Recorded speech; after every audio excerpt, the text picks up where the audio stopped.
Sa mga naghahanap nga dyan ng bulalo, ay hindi mo na nga kailangan dumayo pa ng ibang lugar kung ikaw ay taga Calamba City. Hindi mo na nga kailangan pa dumayo ng Tagaytay upang matikman ang masarap na bulalo. Dahil dito sa may ihawan sa San Jose, Calamba City ay matitikman mo na ang quality, masarap at affordable na presyo ng bulalo. Pre, anong order mo, pre?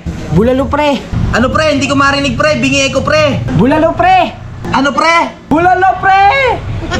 Sige, pre. Order na ako.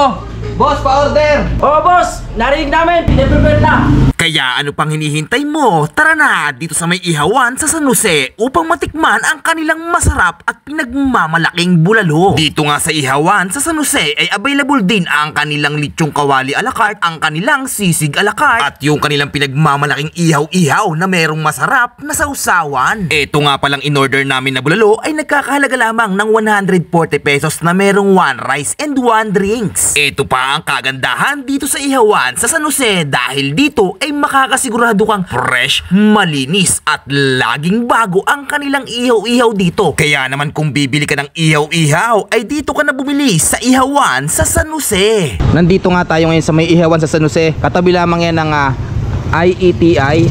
And then matatagpuan mo na itong ihawan dito sa may San Jose, Calamba City. Bukod pa nga sa ihaw-ihaw at bulalo ay marami pa sila ditong iba't ibang klase ng pagkain. Stop nyo na lang yung video kung gusto nyo makita yung presyo. O ano pang hinihintay mo? Nagke-crave ka na din ba sa bulalo? Dayuhin mo na itong ihawan sa San Jose na merong masarap at quality lasa ng bulalo. Suwak na suwak sa budget mo at siguradong panalo ang lasa, panalo ang kasa, kaya naman talagang mag-i-enjoy kang kumain ng kanilang masarap na bulalo. Dito nga din sa ihawan sa San Jose ay maganda rin ang kanilang customer service at yung ambience ng kanilang dining area dito ay malamig dahil nasa ilalim sila ng puno ng mangga. Tapos sasabayan mo pa ng paghigop ng mainit na sabaw ng bulalo ay talaga namang panalong panalo. Kaya naman isama mo na ang iyong buong pamilya dito, barkada o kung sino pang gusto mong isama upang matikman ang kanilang masarap na bulalo. Bukod pa nga sa bulalo ay tinikman ko din ang kanilang lechong kawali a la carte dito na nagkakahalaga lamang ng